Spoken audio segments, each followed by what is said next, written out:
Good morning. It is Beth of beth-schneider.com, integrating spiritual and financial freedom so that we may be living a full spectrum life like this beautiful flower in bloom.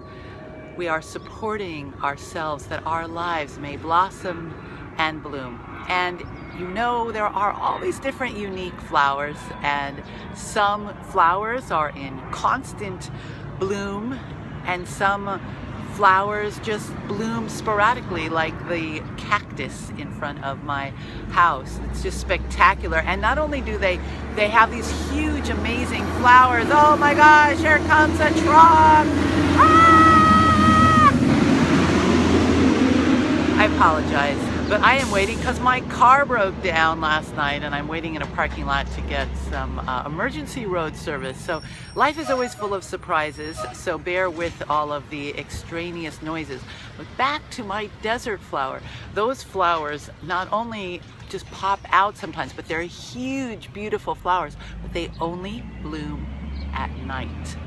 So we all have different nuances to how we thrive and what are the triggers for us to be in full bloom. So I have a question for you. What's holding you back?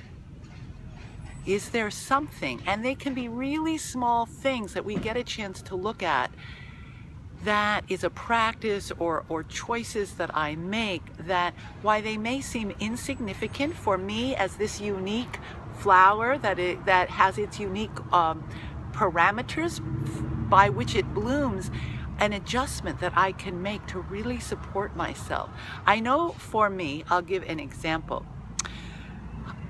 Because of all of the factors that contribute to who I am, a practice, one thing that I like to do for like chilling out and just relax at the end of the day, I like to eat at night, like after dark.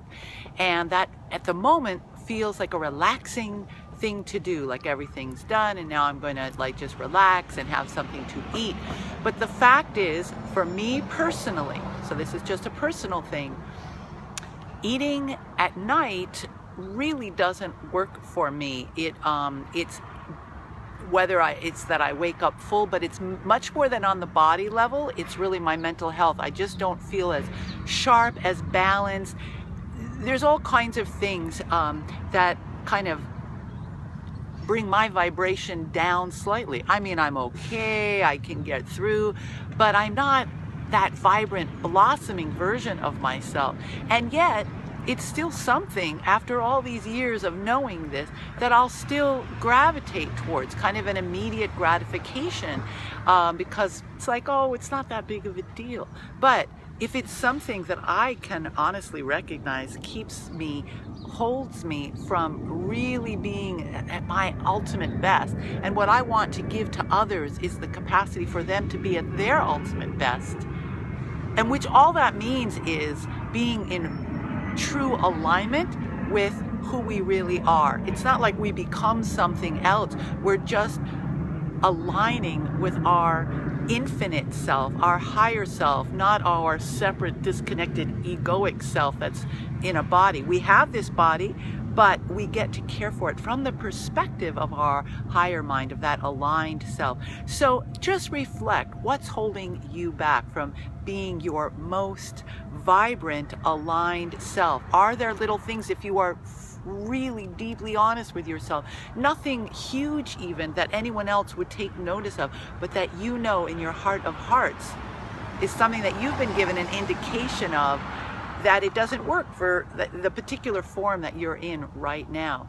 And that by finding that alignment with our higher self, that we can clean that up and really just more and more and more, 100% of the time, live from that perspective of that interconnected self, of all that is, that we truly are. And from that thriving place, that blossoming place, then we get to be that example and give that to everyone that we are reaching out to and encountering in our lives. So peace to your journey today, blessings in everything from that higher